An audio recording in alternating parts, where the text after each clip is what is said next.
Recently, somebody wrote me this on Facebook. Pastor Rick, I've walked down many roads searching for happiness, but nothing is ever as good as it promises to be. I'm frustrated. I just want to be happy. Can you help me? And I would say to that person, if you're watching online right now, absolutely, I can help you. I want to start this series by giving you what I call 5 laws of happiness. And I apologize that I didn't put space in your outline for this. So you're just going to have to write on the sides, up, down the edge, because it's not on your outline. I added this after I wrote the outline. But I thought it would be a good introduction to this series that we're going to begin this week. 5 laws of happiness. When somebody says, I've been searching for happiness, I've been looking for happiness, I want to find happiness, this is what I tell them. Number 1, don't look for happiness, create it. Happiness is not something you look for. Happiness is something you create. And it's your choice. You're as happy as you choose to be. Actually, it's quite easy to create it, and we're going to be looking at it in this series. Number 2, happiness is not a goal. Happiness is not a goal. It's actually the result of right thinking, right living, right acting. It's the byproduct. If you make happiness the goal of your life, you're going to live a very self-centered life. And that's going to end up making you miserable. Making happiness the goal of your life will guarantee that you're never going to be happy. Happiness is never the goal. It is always the result. It's always the byproduct of something else. And so if you make it your goal, you're going to be miserable. Number 3, my habits create my happiness. My habits create my happiness. Happiness is a choice. We shape our habits, and then they shape us. And we're going to look at this in detail in this new series, how we shape our habits, and then our habits shape us. And you can create the habits of happiness in your life. Number 4, 4th law. Happiness based on happenings is temporary, but happiness built on habits is long-lasting. I'll say it again. Happiness that is built on happenings is temporary. I go to Disneyland, I'm happy. I come out, realize how much money I spent, I'm not happy. I have the happiness of going to see a movie, everybody's telling me it's great, it's not so great, I come out not happy, disappointed. Anything where you base your happiness on a happening, on a circumstance, on an occasion, as soon as the occasion's over, you lose your happiness. So you don't want that. Happiness based on happenings is short-term. It's temporary. Happiness based on habits is long-term. You can be happy the rest of your life. And number 5, 5th law is this. Happy habits are as addicting as bad habits, but they're a whole lot more rewarding. There aren't the negatives that are given to bad habits. Now, bad habits take some time to develop. You don't develop them overnight. And the same thing with good habits. You don't develop them overnight. But happiness and the habits of happiness can be developed so that they become habitual in your life. Now, this weekend, we're beginning this new series I'm calling The Habits of Happiness. And what we're going to do is we're going to go through the book of Philippians, verse by verse, through the books, through the chapters of Philippians. Now, Philippians is a great book. It's the happiest book in the Bible. The word joy, the word glad, the word enjoy, the word rejoice, the word happy, happiness. These words there are used in various forms 17 times in a very short book. It's the happiest book in the Bible. It was written by Paul, and what's amazing is this happiest book in the Bible is written by Paul while he's in prison in Rome, which means your happiness isn't based on your happenings or your happenstances. And actually what this book is, it's a thank you note. Paul is writing to the church in Philippi, which is a city in Greece that he started, he planted. He's now in prison in Rome, and he's writing to thank them. He's thanking them for financial gifts that they've given to him. He's thanking them for their prayers, for their support, for their love, all these things. And it's actually the most personal book in the Bible. And we're going to look at it together for the next 12 weeks. as we go verse by verse through the book of Philippians. Now, I want to encourage you to bring your Bible with you because you can mark it up as we go straight through the chapters like we do this. If you want to be happy, where do you start? I mean, really, what would you start with? Money, sex, time? What would you start with? You say, we need to learn how to be really happy in life. Paul starts with relationships. With relationships.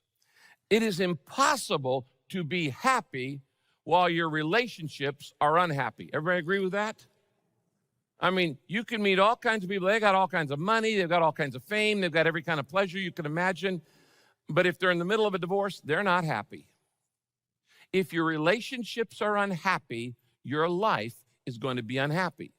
So Paul, when he starts talking about and modeling the habits of happiness, he begins right off the bat, the first 11 verses of Philippians chapter 1, talking about how do you have happy relationships? How do you have healthy relationships? So we've got to start here before we can go anywhere else in the habits of happiness. Now, in the first 11 verses, Paul makes his description of his relationship. He describes his relationship to the people of Philippi, and he gives us 4 statements. And we're going to come back and look at these as habits you can develop to have healthier, happier relationships. Let me read it to you. Philippians chapter 1. This letter is from Paul and Timothy, slaves of Jesus Christ. It's written to all of God's people in Philippi who believe in Jesus Christ, and the elders and the deacons of the church. May God our Father and Lord Jesus Christ give you grace and peace. That's his introduction. Now he gets into his first subject. He says, every time I think of you, I give thanks to my God. I always pray for you, and I make my request with a heart full of joy, because you've been my partners in spreading the good news about Christ from the time you first heard it until now. And I am confident that God, who began this good work within you, will continue his work until it's finally finished on the day when Jesus Christ comes back again. Now, it's right that I should feel as I do about all of you, for you have a very special place in my heart. We've shared together the blessings of God, both when I was in prison, when I was out, defending the truth and telling others the good news. And God knows how much I love you and how I long for you. Can't you see the personal nature of this book? How much I love you and long for you with the tender compassion of Christ Jesus. And I pray that your love for each other will overflow more and more. And I pray that you will keep on growing in your knowledge and understanding, for I want you to understand what really matters, so that you may live pure and blameless lives until Christ returns. And may you always be filled with the fruit of your salvation, those good things that are produced in your life by Jesus Christ. For this will bring much glory and praise to God. Now, in that passage, just those few 11 verses, Paul models 4 relational habits that if you will just practice these things, your relationships will be more enjoyable and your happiness will be greater. They are easy to explain, they are simple to understand, but they are incredibly hard to do. Because when I tell you these, you go, oh yeah, I know this, but you don't do it. And so although it's easy for me to teach them, it's very hard for all of us to practice them. But if you will do these 4 relational habits and you'll build them in your life, your relationships will be transformed and you'll be happy. All right, let's look at it. First, number 1, to be happy, the first thing Paul says is this: I must be grateful for the people in my life. I must be grateful for the people in my life. Study after study after study after study after study link gratitude to happiness. It's been proven over and over by psychologists, sociologists, and others that the more grateful you are, the more happy you are. The more ungrateful you are, the more unhappy you are. And if you want to have good relationships, you start with the attitude of gratitude. You will be far happier. You will enjoy your relationships more if you will develop the habit of being grateful for the people in your life.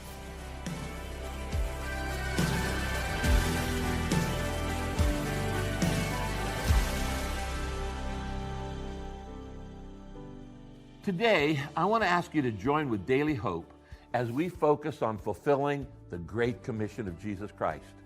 You know, sharing Jesus with others is the most important thing you can do.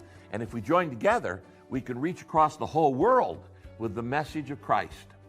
Now, right now, through Daily Hope, the good news of Jesus reaches into almost every country of the world, including regions where it's difficult or dangerous to share the gospel. And it's even being translated into 25 different languages and counting. And by translating into these 25 languages, we're able to reach over 80% of the world's population. That's why I'm so excited to tell you that some incredibly generous friends have stepped forward and offered to double every single dollar you give in support of Daily Hope. Thanks to the matching grant, your gift will now go twice as far, and together, we can watch God transform the lives of people with the hope of Jesus Christ. When you give to Daily Hope, you're helping share the hope of Jesus with people everywhere. And right now, your gift will be doubled by the $50,000 matching grant. And we'll send you Pastor Rick's The Habits of Happiness Bible Study book to say thanks.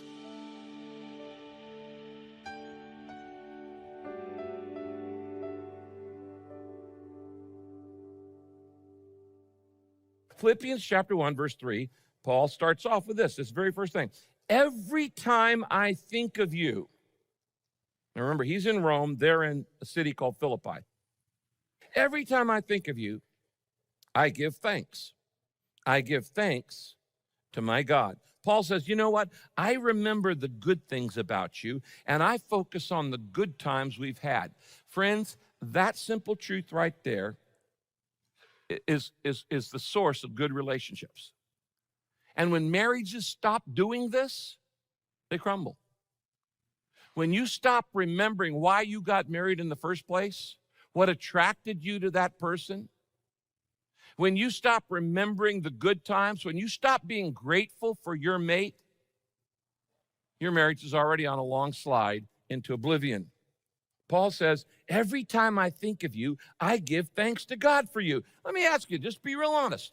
When you think of the people in your life, do you automatically, is your first thought gratitude? No, it's not. No, it's what do they need to do for me? Are they late? Are they in a hurry? What's not right? What have we had a problem with? What do we got to get done? Your first thought is not gratitude. Paul says, when I think of you, the first thing I do is I think of gratitude. I'm grateful for who you are. I'm grateful for what you've done. Now, here's the problem with this. The problem with this is the longer you know someone, number one, the more you take them for granted. Isn't that true? The longer you know someone, the more you take them for granted.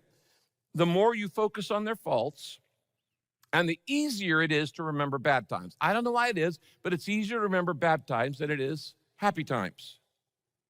Paul says, every time I think of you, I give thanks. If you would just develop this habit that whenever you think of the people in your life, your friends, your neighbors, your husband, your wife, your kids, your relatives, whatever, that the first thought is gratitude, it's going to change your relationship. Now, that's a habit you have to develop. It does not come natural. We are not by nature grateful people. We are by nature discontented people. We are by nature always wanting more, wanting things to be different. Philippians chapter 1, verse 5, Paul says it again. I thank God. I thank God for the help that you gave me. Now, if you know the story of this church that he started there was a woman named Lydia who was a businesswoman who opened up her home. And he says, from the very first day, you welcomed us. And you helped us from the very first day. And then, as I said, several times in Paul's travels, the Philippian church was funding Paul's missionary journeys. And in this particular instance, they had sent a man named Epaphroditus all the way to Rome to bring him a financial gift because Paul was in Rome by himself in prison. And Epaphroditus had nearly died on the way. We'll get to that later in the book. And now Paul is sending him back with this thank you note to to the people in Philippi. And he says, I thank God for the help you gave me. I just wonder, what is it that you have forgotten that other people have done for you? Again, the longer you know someone, the more you take them for granted, the more you look for their faults, and the more it's easier to remember the bad things than the good things. See, the truth is about Paul in Philippi, he didn't have a good time in Philippi. In fact, it was one of his roughest churches getting started. But you don't get any of that in this letter. The fact is, when Paul went to this city to start a church, he was beaten, he was whipped, he was humiliated, he was falsely arrested, he was thrown in a prison, he went through an earthquake, and then he was politely asked by the city leaders to leave town. When I thank God for you, I think of you, I thank God for you. What is he doing? He is choosing selective memory. This was not a happy place all the time. It wasn't all sunshine and lollipops and roses and rainbows and My Little Pony. It was a lot of bad stuff that happened. But Paul chose not to dwell on painful memories. Are you still living some painful memories with some people in your life? You've never let them off the hook. And you can't enjoy a relationship because you're still holding on to the past. Would you write this down? Memories are a choice. Memories are a choice. I remember hearing a story one time about two women talking, and one of the wives said to the other wife, said, don't you remember that time when your husband did da-da-da-da-da-da-da? And she said, I distinctly remember forgetting that. That's a choice.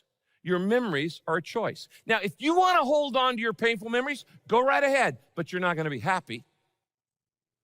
Paul had a lot of reasons to have painful memories in Philippi. It was not a happy time for everything that happened there. As I said, beaten, maligned, and all these things. But he says, every time I think of you, I thank God for you. He's choosing to be grateful for the people in his life.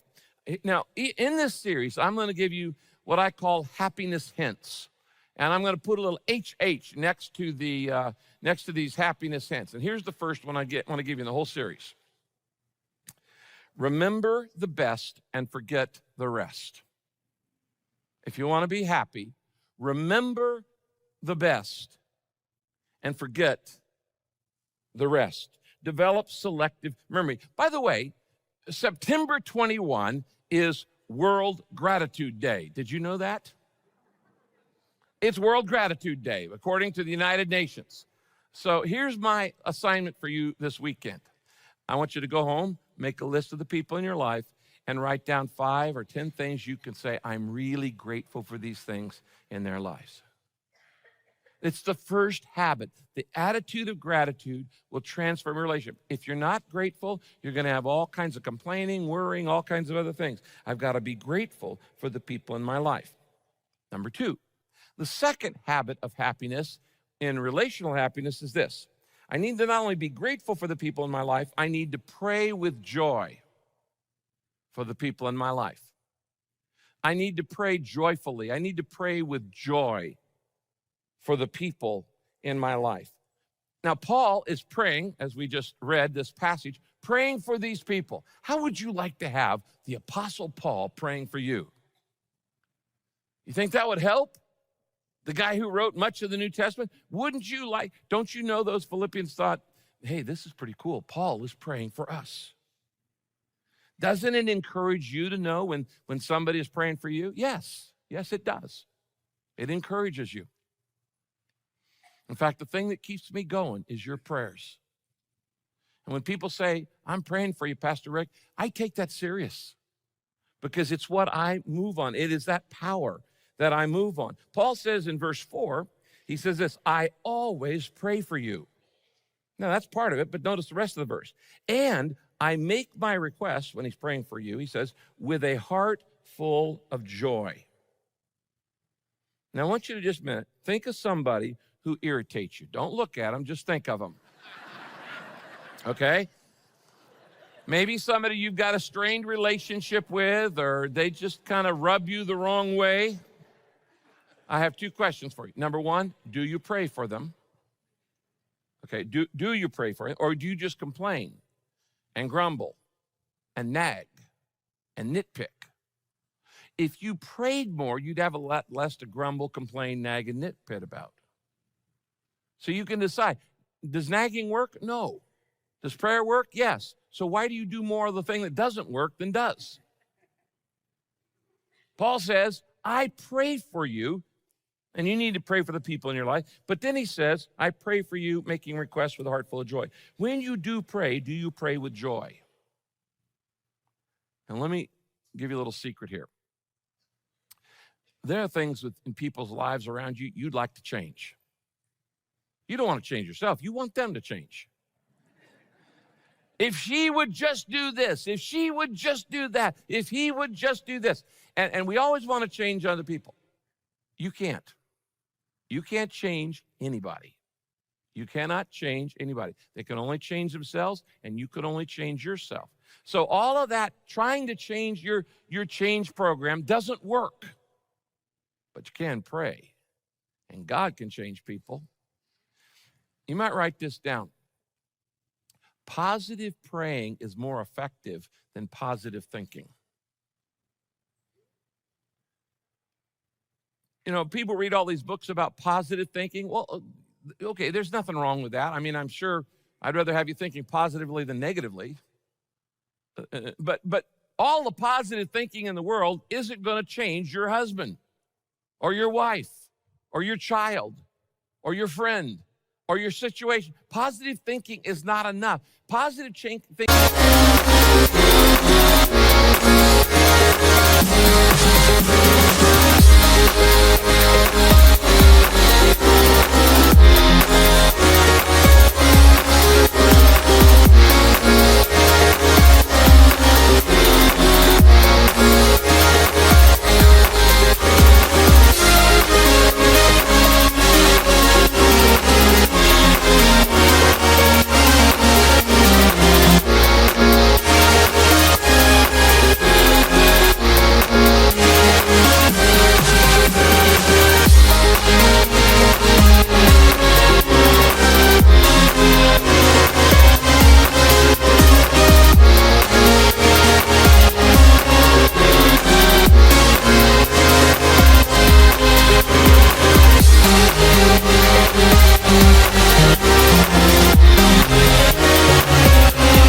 Can change you, but it can't change somebody else. But positive prayer can. So positive prayer is more powerful than positive thinking. So I want you to write this down. Here's my little happiness hint. The quickest way to change a bad relationship to a good one, the quickest way, start praying for them. Start praying for them. It'll change you, and it can change them. Start praying for them. You say, well, what do I pray? Well, I would encourage you to pray what Paul prayed. And in verses 9 to 11, we have what Paul prayed. Here's what he says. And this is my prayer, that your love may abound more and more in knowledge and depth of insight, so that you may be able to discern what is best, and that you may be pure and blameless until the day of Christ, and that you may be filled with the fruit of righteousness that comes through Jesus Christ to the glory and praise of God. What does he say? 4 things you can pray. Write these down. 4 things. Pray, and I would say pray these for your kids. Pray these for your friends. Pray these for your boyfriend, your girlfriend. Pray these for your boss. Pray these for me. Anybody you care about. Pray with joy for the people in your life, and you pray these 4 things. First, pray they will grow in love. Pray that they will grow in love. Paul says that your love will grow more and more. Number 2, he says, pray that they will make wise choices. Pray that the people in your life, in your family, in your friends, and your neighbor, pray that they will make wise choices. Verse 9 and 10 says that you will know and fully know and understand how to make the right choices. Third thing to pray for the people in your life. Pray they will live with integrity. Pray that they will live with integrity. Paul says, I pray that you may live pure and blameless lives, until Christ returns. And the fourth thing to pray is pray that they will become like Jesus. Parents, there's your prayer agenda right there. Husbands, wives, friends, there's your prayer agenda right there. Pray that they will become like Christ. Verse 11, that you will be filled with the fruit of righteousness that comes through Jesus Christ to the glory and praise of God. Circle the word fruit. What fruit's he talking about there? Well, we call it the fruit of the Spirit. The fruit of the Spirit is the character of Jesus. Galatians 5:22 and 23 says this.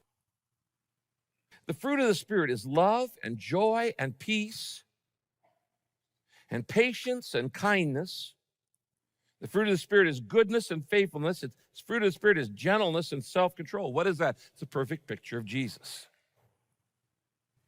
Now, these four things, you can pray them for me any day of the week. Pray that I will grow in love. Pray that I will make wise choices. Pray that I will live with integrity. Pray that I will become more and more like Jesus. You can pray these for yourself. You can pray these for your spouse. And you know what? You can know they will be answered. Why? Because they're in the Bible. This is not a prayer you go, if it's your will, God. This is God's will. It's in the Bible. So you know God wants to answer that prayer.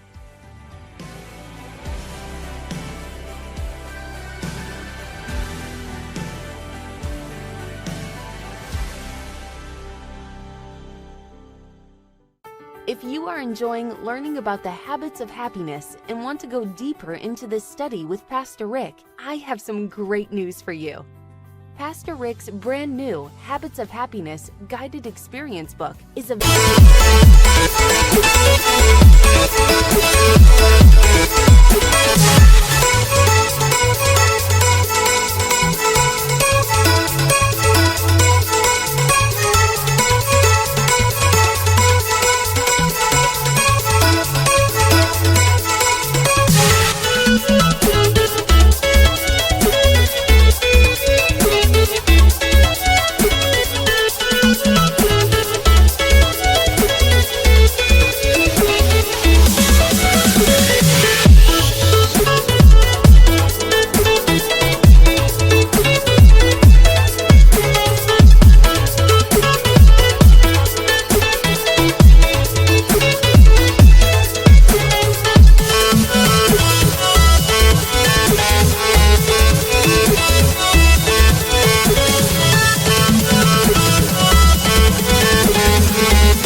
To you right now.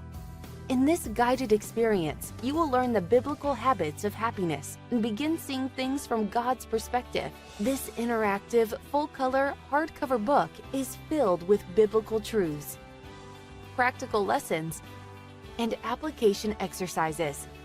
It's a comprehensive study tool that will help you grow spiritually. The Habits of Happiness Guided Experience is available only through Daily Hope.